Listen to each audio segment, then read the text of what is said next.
Welcome, harbor residents, and really anyone who loves the water, to our weekly deep dive on everything Channel Islands Harbor. We're glad you could tune in. We're here to give you that, 360-degree view of harbor life.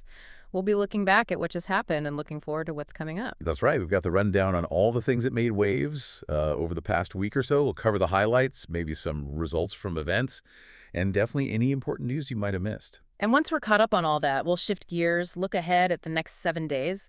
That's September 22nd through the 28th, 2025. We'll let you know about markets, music, boating, all that good stuff. Exactly. So you get the full picture of what went down and what you really shouldn't miss this week. It's your audio guide to staying connected. Okay, let's dive in. There's a lot happening. If you're tracking the changes at the harbor, you know there's just a ton of information flying around. Right. Coastal Commission stuff, big infrastructure bids, events.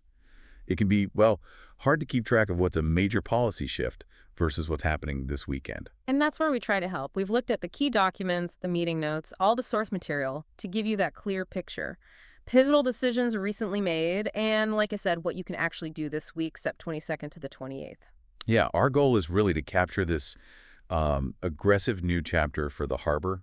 We're focusing on the big policy moves that are literally going to reshape the place. The skyline, even. Exactly. And also the events that make up the community right now. You know, strategy and what's happening on the ground. Okay, so let's get straight to the biggest news first, because honestly, it sets the stage for almost everything else we'll talk about. Absolutely. We have to start with that huge development, the final regulatory green light for the Carl's Project and Fisherman's Wharf. I mean, this is massive. It really is. Considering the history there, all the failed attempts, what exactly did they overcome with this California Coastal Commission approval? What was the big hurdle? That's the million-dollar question, right? Because that Coastal Commission approval, it's a monumental win from a regulatory standpoint. Historically, projects right there, they get bogged down. Oh, yeah. Usually on environmental stuff, public access issues, think traffic management, protecting those views of the water, making sure there's enough parking near the coast. Those are the classic coastal sticking points. So it wasn't just like selling a cool idea. They had to prove the logistics actually worked under state coastal rules. Precisely. This approval gives them the essential land use rights. The harbor director actually mentioned it took about 3 years of working with everyone, stakeholders, agencies to get it right. 3 years, wow. Yeah. And the concept itself, that German adventure village style, market hall, restaurants, family entertainment focused on, local sea and farm culture, it seems they successfully built solutions into the plan for those tricky coastal requirements. Okay, so that lets them move on to the next step. Yep. Now they can finally move into the final planning phase, which is getting the specific building permits from the city of Oxnard. Right, the city level permits. Okay, so the biggest regulatory hurdle is cleared. When do we actually see dirt moving? When does construction start on this? The current timeline anticipates construction starting at sometime in 2026. 2026. Yeah. And the grand opening is targeted for spring 2028.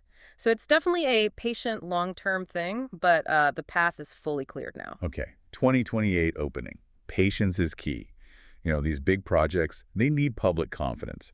And sometimes that confidence comes from seeing more immediate, tangible things getting fixed, like safety hazards. That's a good transition. Yeah, let's talk about that specific safety improvement approved recently over at Kitty Beach. Right. This was definitely a necessary fix. The details show that the existing seawall there along the sidewalk, it was incredibly low. How low are we talking? Like barely 10.5 inches in some spots, up to maybe 16 inches high. Just way too low above the pavement. And right behind it, a steep 9-foot vertical drop straight down to the sand.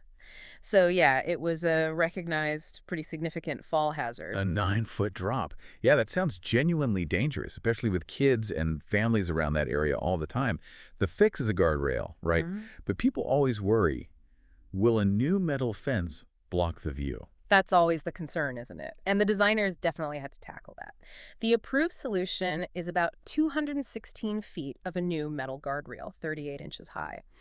But crucially, It's see-through. exactly, it's described as visually permeable. So the open design keeps those scenic views of the beach, the harbor, all intact.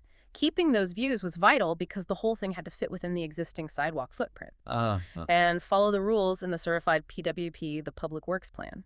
which is kind of like the harbor's design Bible. Gotcha. And it won't take forever to install. No. The good news is the construction should be quick. They're estimating only about 4 days for the actual work. Okay, 4 days. That's manageable. Now let's pivot. Let's talk money and modernization. Beyond safety fixes and huge new projects like Carl's, it really feels like the whole harbor is attracting some serious investment lately. Sunex, in particular, seems to be making some big moves. Yeah, what's really interesting there is just the scale of it and the sort of long-term focus of this private money coming in. Sunex recently bought Marine Emporium Landing. That's huge. That place has been owned by the Banger family forever, hasn't it? Since the 70s. Exactly, nearly 50 years of the same family ownership. So this sale, it really marks a massive generational shift for the harbor, both financially and, well, physically. Sunex is planning to put capital in right away, start modernizing the older buildings there. And it's not just the buildings on land, right? They're getting involved with the docks, too. Oh yeah, fundamentally overhauling some of the water infrastructure. They're doing phased dock replacement, rebuilding work across several anchorages, trying to minimize disruption, you know? Right. Where exactly are these upgrades happening? Okay, so geographically, they're starting with Bahia Anchorage. That's near the harbor entrance. That work begins later this year. Okay. Then probably mid-2025, they'll tackle Peninsula Anchorage. And they've also got plans for LM1, 2, and 3. Those are the slips way on the eastern side, kind of tucked back near the homes. Wow, that's a pretty comprehensive commitment to upgrading the slips. And I also saw Sunex won the bid for the commercial fishing marina, the one right next to Marine Emporium Landing. Yes. And that is such a critical piece for the stability of the working harbor, you know? They're in the final stages now, negotiating the lease to completely rebuild that anchorage, too. So guaranteeing a modern home base for the commercial fleet, that's great news. It really is. It provides that stability for years to come. Okay, switching gears slightly to public infrastructure. What's the status on the new Harbor Administration building? That project seems essential. That one is officially out to bid now. The plan is for a new 2-story building at 3900 Pelican Way. It'll house the admin offices and, importantly, the 24-hour harbor patrol. And the project isn't just the building. There's significant marine work involved, too. They need to install about 265 feet of steel sheet pile wall for seismic safety. Earthquake protection. Yep. Plus replacing the existing gangway and landing area for the patrol boats. Okay, good. And what about those projects people have been waiting ages for? The Hyatt House Hotel and the replacement for the Whale's Tail restaurant frescoes on the harbor. Are those actually getting close? The word from the harbor director is pretty positive. They expect to have the final lease agreements signed and sealed for both of those projects by the end of this year. End of 2025. Okay. Which suggests, you know, visible activity, actual construction starting on those sites is indeed getting closer. That's encouraging. Now, we also have to touch on the water quality situation, specifically up in the north part of the harbor. That's obviously a major concern for public health and just the overall environment. What's the latest on figuring that out? Yeah, the director really emphasized that the city of Oxnard is taking the lead on this, but the county is still actively helping out.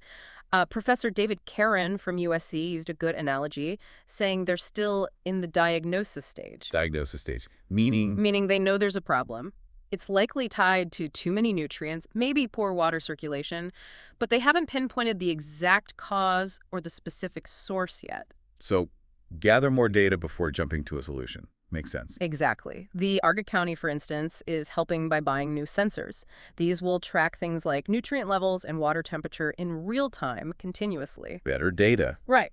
It's a methodical approach. Figure out the why first. And the commitment is clear. They want targeted plans developed and hopefully implemented before next summer, before the water warms up again. Okay, fingers crossed on that. Let's end this section on something purely fun. We heard talk about a wild new playground idea. An octopus attacking a pirate ship. Chuckles. Yeah, it definitely sounds like something out of a movie set, doesn't it? It really does.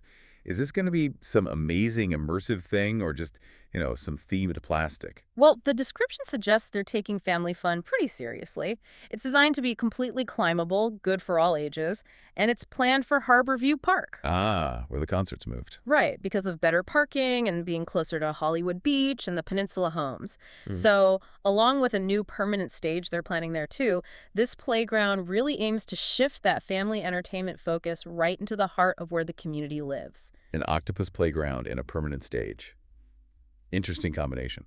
Okay, so we've covered the big picture, the major construction, the It's investments. a long game. Exactly. Now let's zoom right in. What can you actually do and experience at the harbor this week? That's September 22nd through the 28th. With all this change, those weekly anchors feel even more important, don't they? They absolutely do. And the most reliable, steady community anchor has got to be the Channel Islands Certified Farmers Market. That's happening this Sunday, September 28th. Usual time, 10 to 2. Yep, 10 a.m. to 2 p.m. And it's right there adjacent to Marine Emporium Landing, the place we were just talking about Sunex buying. Oh, interesting connection. Yeah, it's a great example of that existing community vibe holding strong. You've got over 30 farmers, arts and crafts vendors, usually some live entertainment too. Always a good Sunday outing. Now, the sailing community is obviously a huge part of the harbor's fabric, too. The main summer racing series just finished, but the clubs are still active, right? Oh, definitely. The Wet Wednesday series races, put on by Ventura Yacht Club, those wrapped up earlier in September. Fun series. Yeah, always popular. But the competitive spirit is still alive. This Saturday, September 27th, there's a specialized race called Lady Driver #2. Lady Driver. Yes, it's a women's sailing race, also hosted by Ventura Yacht Club. It's a fantastic event that really showcases skilled female sailors. That sounds great. And for folks who maybe prefer this social side of yacht clubs over the racing. Yeah. Plenty happening there, too. Pierpont Bay Yacht Club, specifically, has two things this weekend. On Saturday the 27th, they've got their September monthly member dinner. Okay. And then on Sunday the 28th, they're doing an open house. And the theme is with moonshine. Okay. Sounds like a potentially lively open house. Should be fun. It's a good chance to experience that social side of the harbor's yacht culture, maybe in a slightly less formal way. Definitely. Now, beyond the scheduled events, what about just daily stuff? Yes. Arts, rentals? Still lots going on. The art scene is holding strong right there at Fisherman's Wharf, the future Carl site. The Elite Theater Company is continuing its live shows. In the old Maritime Museum building. That's the one. So even though that space is slated for transformation, it's actively hosting cultural events right now. Good to know. And if you want to get out on the water yourself before it gets too chilly. You've got options. Hopper Boat Rentals and the Channel Islands Kayak Center, they both have kayaks and paddle boards available. Open weekends, 10 a.m. to 5 p.m. And if you'd rather stick to dryland exploration, Wheel Fun Rentals has those specialty bikes, the Surreys, down at Hook's Landing. They're open weekends too, noon to 5 p.m. Got it. And finally, just a reminder that the Channel Islands National Park Visitor Center, the Robert J. Lago Marcino Center, that's open every day, 8:30 a.m. to 5 p.m. Always worth remembering, the harbor is also the gateway to that incredible national park. Absolutely. Pulling all this together, what really strikes me is the sheer momentum. It feels aggressive almost. Not just the money being spent, but rewriting rules for access, for amenities. It feels like a real collision course between the old harbor identity and this very new one. I think that's a great way to put it. The harbor isn't just getting a facelift. It feels like it's fundamentally redefining itself. Huge investments in safety, seismic upgrades, modern docks, but also these massive entertainment centers like Carl's. So, thinking about all this, Yeah. what's the takeaway for you listening to this? What should you be watching for? Well, given the incredible amount of private money pouring into these new commercial spaces, you've got Carl's Adventure Village coming, the totally rebuilt commercial fishing marina, the future Fresco's restaurant replacing the Whale's Tail. Here's something to chew on. Okay. The harbor's identity is shifting dramatically. So the question is, will this transformation manage to successfully blend that deep-rooted working marina heritage, the sailing culture, with this future as a modern, maybe more high-end, adventure-focused entertainment spot? Can they coexist? Or will one dominate? Exactly. We'd really encourage you, as you're around the harbor in the coming months, don't just watch the cranes and the construction. Pay attention to the atmosphere, the vibe. See how the community tries to navigate balancing those two potentially very different visions for the future of Channel Islands Harbor.